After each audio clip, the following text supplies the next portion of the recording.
Hello guys, আমরা আছি সাভার জিরানি বাজার। 12 তারিখ রাত 12টা 30 মিনিটে একটি টিনের দোকান থেকে আগুন ধরে যায় এবং পাশে থাকা লাইব্রেরি, মুদি দোকান এবং কাপড়ের দোকান, জুতার দোকান, বেশ কিছু দোকান পুড়ে গেছে এবং কোটি কোটি টাকা লস হয়েছে বেটাদের।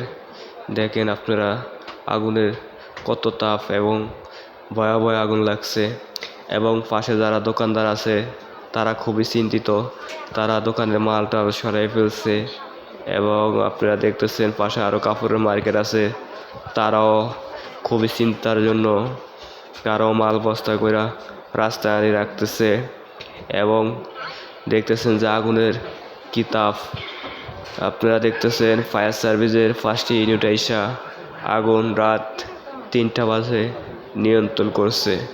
আপনারা দেখতেছেন, দেখেন ভয়াবহ আগুন এবং দোকানদাররা কোনো কিছু বাইর করতে পারে না। দেখেন দোকানদাররা দেখা এখানে বেহুশ হয়ে যাইতেছে, তাদের কোটি কোটি টাকার মাল পুড়ে যাইতেছে চোখের সামনে। এবং আপনারা দেখতেছেন অনেক মানুষ এখানে জড়ো হয়েছে আগুন দেখার জন্য এবং কিছু লোক আইছে চুরি করার জন্য। তারা দোকানদাররা কিছু মাল রাস্তার সাইডে নিয়ে রাখছে, সেগুলো লুটপাট করে নিয়ে গেছে। আপনারা দেখতেছেন সাভার জিরানি বাজার 12 তারিখ রাত 12:30টার সময় আগুন লাগা বেশ কিছু দোকান পুড়ে গেছে। দেখতেছেন যে